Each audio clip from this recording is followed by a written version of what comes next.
right, so here we are for the Who I Am segment. Dan, can you tell us about how you got started as an entrepreneur?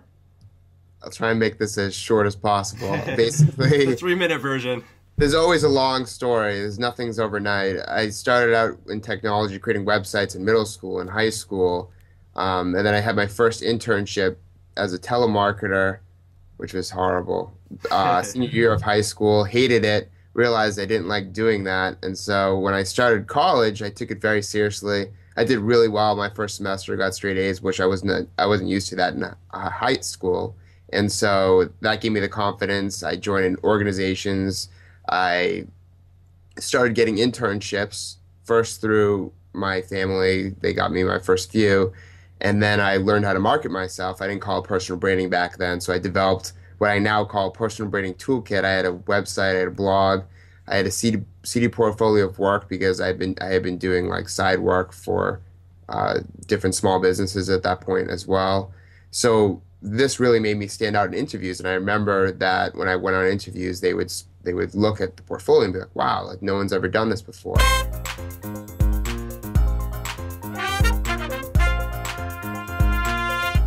I realized, I'm like, wow, this is interesting. So if I work hard, if I'm prepared, if I do things to make myself stand out, people will take notice and I'll get opportunities. And just slowly building and building and building, you know, by the time I graduated, I had 8 internships. I had 4 clients in my own company. I was a consulting company and doing websites. And I had 7 leadership positions on campus, and I graduated magna cum laude. So I was doing so much. I built myself because I knew when I graduated that it was going to be really hard to get a job doing marketing, not like sales or some other major engineering. So it still took me 8 months, meeting 15 people, getting rejected twice to get my job, because the corporate world can be pretty mean sometimes. And since I wasn't well networked in the company, I actually passed up one of their internships for an internship at Reebok because that was my goal for a year and a half during college.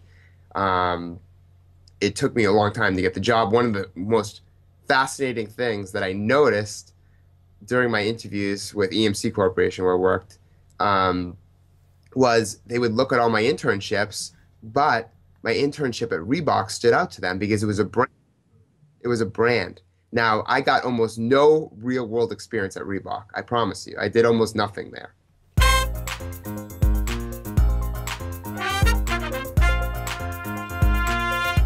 One of the most fascinating things that I noticed during my interviews with EMC Corporation, where I worked, was they would look at all my internships, but my internship at Reebok stood out to them because it was a brand. It was a brand. Now, I got almost no real-world experience at Reebok. I promise you. I did almost nothing there. But, you know, all these other small firms, I had so much experience because they let you get dirty at the smaller, you know, you can do a lot more at those smaller companies. But they cared about Reebok.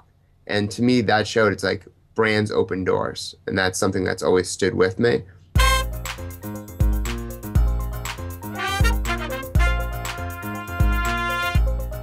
And I got that job, and then literally, you know, 5 months later, I started my first blog, and then March 14, 2007, I started personalbrandingblog.wordpress.com, which is now personalbrandingblog.com. Personalbrandingblog.com. I read Tom Peters' Brand Called You article, which was written 10 years previously in Fast Company magazine. Yeah, basically, I remember that article. You have to be the chief marketing officer for the brand called you. You have to own your career. You have to reinvent your own positions. You have to do things to make yourself stand out, gain visibility, get specialty skills, and always be relevant to the marketplace. So that really hit home for me, because if you examine my past of learning how to market myself and getting all these internships and persistence and visibility and creativity, it all added up, especially with my love for technology. So I took what Tom Peters did. I'm like, I can put a younger, I Googled immediately and I saw there was no person our age, I was 23 years old at the time, that was talking about personal branding as it related to your career and career success. And it wasn't really being talked about in terms of technology, especially emerging technology. So immediately, I read that article, I went home, I knew what I wanted to do for the rest of my life. So I started the blog, went home, haven't looked back since. haven't lost even a little bit of confidence since I knew what I wanted to do. I'm going to be doing this when I'm 90. This is not something I'm going to flip. That's awesome. This is a lifestyle brand. It's who I am. It's what I do. It was what I was born to do, as Jim Collins says.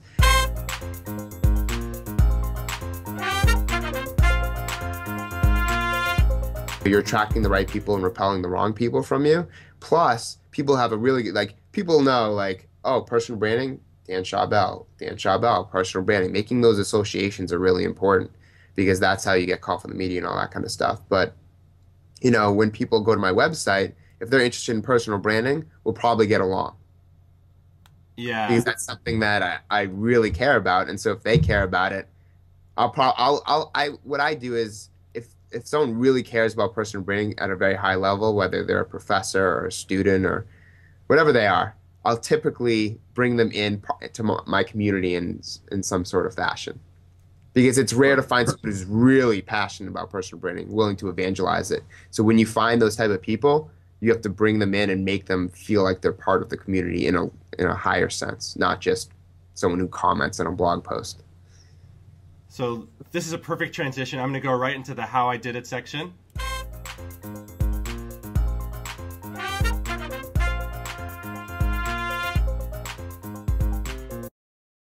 So right before we went into to this new segment, you hit on something.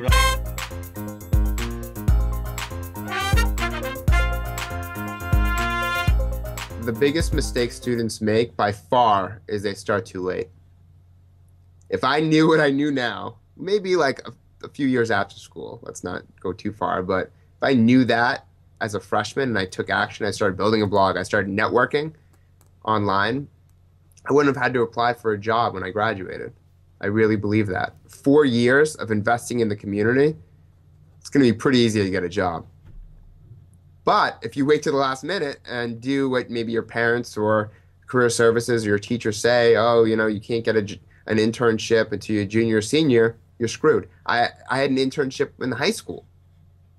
I mean, you got to, the sooner the better, right? Ben Casnoke, I mean, when he started a business, what, 14 or 16 years old? The sooner the better. Take risks, learn as much as you can from your failures up front so you don't make them, you know, when you really can't make mistakes, right? Like for me, I definitely can't make mistakes now, and I'll make fewer mistakes because I made the mistakes, you know, 2-3 years ago, and I got it out of the way. I think it's really important. Learning from failures, I mean, I think, Michael, you'd agree. I mean, if you don't have any failures, you haven't succeeded yet. Yeah, that's part of it. You don't succeed despite your failures. You succeed because of your failures.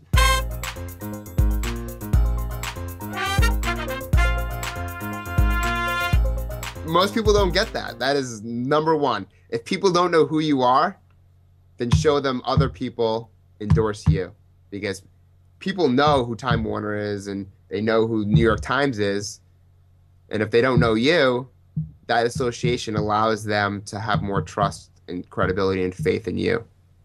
So you get that's all strategic, right? That bio is crazy. The amount of time I've spent thinking about that bio, it's been weeks. Because strategically I have to present myself like I'm at a level that is going to, you know, get me higher grade speaking opportunities, bigger clients. Like I know who my audience is. And so I got to tailor my image and everything you put online to reflect that audience. So what you'll see is, you know, like the Zuckerberg, the stereotypical like jeans and sandals. I don't do any of that. Everything is suit and tie for me because I really want to get executives and, you know, like the Dr. Oz's of the world to be my clients. That's the truth. So make your brand reflective of your clients. But I don't hate wearing suits. If I hated wearing suits, I wouldn't wear suits.